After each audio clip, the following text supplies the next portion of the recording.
أعوذ بالله من الشيطان الرجيم. يا أيها الرسول بلغ ما أنزل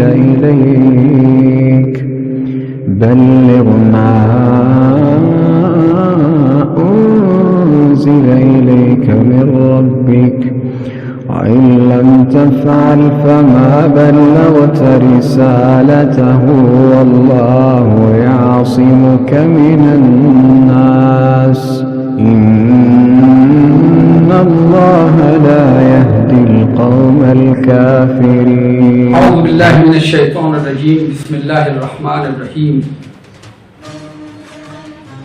قال رسول الله صلى الله عليه وآله وسلم من كنت مولا فهذا علي مولا.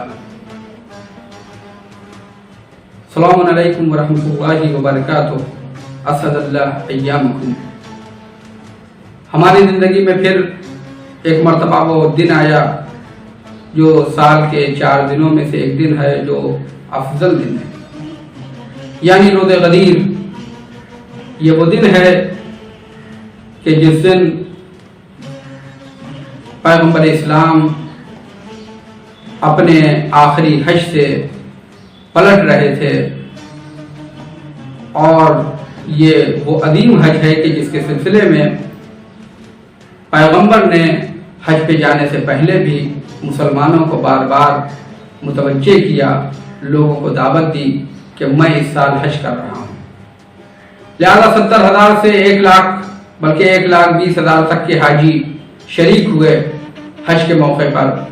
اور جب وہ لوٹ رہے تھے پیغمبر کے ساتھ تو مقام غدیر پر جبریل امین نازل ہوئے اور بعد درود و سلام پیغام پہنچایا کہ یا رسول اللہ، اللہ نے یہ پیغام دیا ہے، یا ایھا الرسول بلغ، اے میرے حبیب، اے میرے رسول، آپ پہنچا دیجئے اس پیغام کو جو آپ پر اس سے پہلے نازل ہو چکا ہے.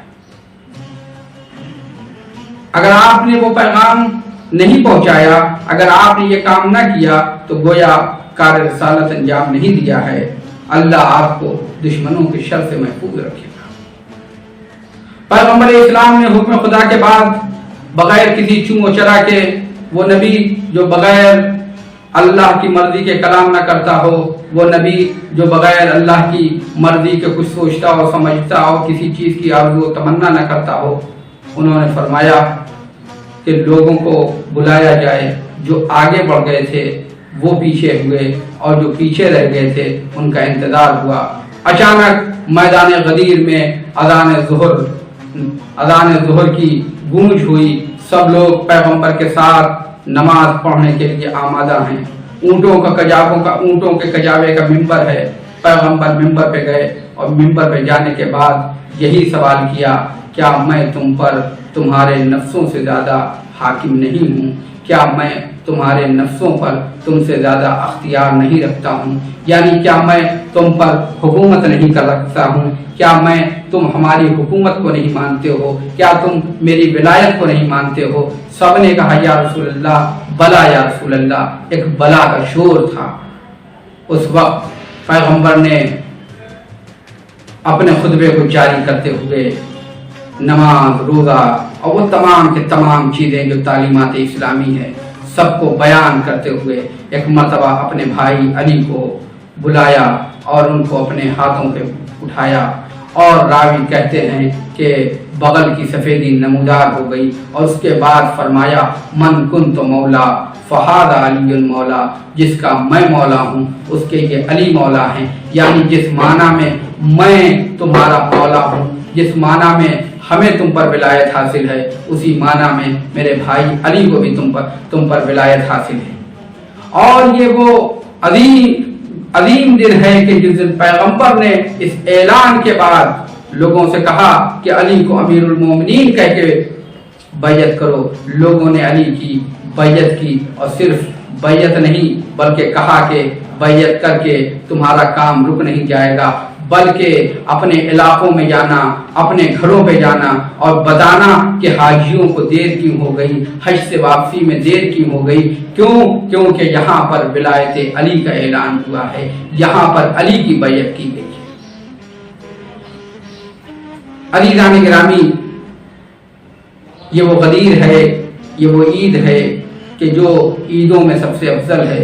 یہ اللہ کی عید ہے، اللہ نبی کی عید ہے جو سب سے افضل ہے، اور یہی وہ نقطہ ہے کہ اگر اسے رسول کے کہنے کے مطابق اور حکم خدا کے مطابق دنیا مان لیتی تو دنیا میں کوئی پریشانی نہ ہوتی، اور ہمارے ائمہ جو سب کے سب نجات کی کشتیاں ہیں، سب سفینہ نجات ہیں، سب نے اس اعلان کو اہمیت دی ہے۔ روایتیں کہتی ہیں کہ جب چھٹے امام جعفر صادق علیہ السلام مدینے سے مکے تشریف لے جا رہے تھے، مقام غدیر پہ پہنچے تو ایک مرتبہ آنکھوں سے آنسو نمودار ہو گیا۔ فرمایا یہ وہی جگہ ہے جہاں پر میرے جد بزرگوار نے میرے دادا علی مرتضیٰ کی ولایت کا اعلان کیا تھا۔ کسی نے پوچھا ساتویں امام سے، مولا مقام غدیر پر مسجد غدیر میں نماز پڑھنا کیسا ہے؟ کہا یہاں نماز پڑھو، نماز پڑھنے کا یہاں پر ثواب ہے۔ اس اعلان کو اتنی زیادہ اہمیت رہی کہ جب جناب سیدہ سلام اللہ علیہا مدار جناب سید الشہداء حضرت حمزہ کے نزدیک گریہ زاری کر رہی ہیں، صحابی رسول ہے، وہ کہتا ہے کہ بنت رسول آپ کیوں گریہ کر رہی ہیں؟ فرمایا کہ میں کیوں نہ گریہ کروں، حق کو ان کے حقدار کو نہ ملا، حق کو اس کے اہل کو نہ ملا۔ تو وہ کہتا ہے کہ کیا آپ کے والد، کیا آپ کے بابا رسول خدا اپنی زندگی میں معین نہیں کر سکتے تھے کہ کون ان کے بعد خلافت کا حقدار ہوگا؟ تو یہ سننا تھا کہ ایک مرتبہ بدت الرسول نے فرمایا انسیتم غدیرکم، کیا تم غدیرکم بھول گئے؟ اور اس کے بعد فرمایا کہ اگر لوگ حق کو اس کے اہل کو دے دیتے اور ہم اہل بیت کی اطاعت کرتے تو کبھی دو لوگوں میں بھی کوئی اختلاف نہ ہوتا۔ یہ ہے غدیر، کہ اگر غدیر مرکز اتحاد ہے، غدیر محور اتحاد ہے، غدیر کو ماننا ہے تو انسان صلح کی طرف جائے گا، اصلاح ہے تو غدیر کی وجہ سے۔ اور جو آج زمانہ چل رہا ہے کہ جو باطل اور ظلم اور ظالم سب اپنے سروں کو اٹھا رہے ہیں، باطل فیصلے ہو رہے ہیں، یہ غلطی کہاں ہوئی؟ یہ غلطی وہی غدیر کی غلطی ہے کہ وہاں پر جناب سیدہ سلام اللہ علیہا نے اپنی جان دے دی غدیر خم کے لیے۔ یہ خطبہ غدیر کوئی معمولی چیز نہیں ہے۔ خطبہ غدیر جو پیغمبر نے، یہ اہل بیت اپنے بچوں کو سکھاتے تھے۔ خطبہ غدیر اہل بیت اپنے بچوں کو سکھاتے تھے، لیکن اس کو بھلا دیا گیا۔ جناب سیدہ انصار کے گھروں پر شب کے سناٹے میں جاتی تھی، سب کو غدیر یاد کراتی تھی، لیکن سب اقرار غدیر کر کے کہتے تھے اب تو ہو گیا فیصلہ، اب جو خلیفہ بننا تھا وہ خلیفہ بن گیا۔ تو یہ ابتدا وہاں ہے کہ تمام ثبوت و گواہ کے باوجود بھی لوگوں نے انکار کر دیا حق کا اور باطل کو قبول کر لیا۔ اور یہی چیز ہر اس وقت سے شروع ہوئی جو آج تک چلی آ رہی ہے۔ تمام گواہ و ثبوت کے باوجود باطل کو حق دیا جا رہا ہے، باطل کو حقدار سمجھا جا رہا ہے، اور جو حقدار ہے اس کو باطل سمجھا جا رہا ہے، اس کو اس کے حق سے محروم سمجھا جا رہا ہے۔ یہ وہی غلطی ہے جو غدیر میں ہوئی تھی۔ اور آخری بات، اور میں اپنی بات کو تمام کروں، کہ ہماری مثال بھی جو ہم غدیر کے نام پر خوش ہوتے ہیں. ہماری مثال بھی ان بچوں جیسی ہے کہ جن کو شیرینی دکھائی جاتی ہے, مٹھائی دکھائی جاتی ہے, چاکلیٹ دکھائی جاتی ہے تو وہ خوش ہو جاتے ہیں چاکلیٹ کے نام پر. ان کو یہ نہیں پتا کہ یہ چاکلیٹ کتنی فائدہ مند ہے, کتنی نقصان دہ ہے, یہ چاکلیٹ کہاں سے بنی ہے, یہ چاکلیٹ بنانے والا کون ہے. بس انہوں نے چاکلیٹ دیکھی اور وہ خوش ہو گئے. اس کے رموز سے واقف نہیں ہے, اس کی حقیقت سے واقف نہیں ہے. یہی حال ہے میرا. ہم چونکہ اسرار غدیر سے واقفیت نہیں رکھتے ہیں, ہم چونکہ اسرار ولایت امیر المومنین سے واقفیت نہیں رکھتے ہیں, لہذا ہم بھی صرف نام غدیر پہ خوش ہو رہے ہیں.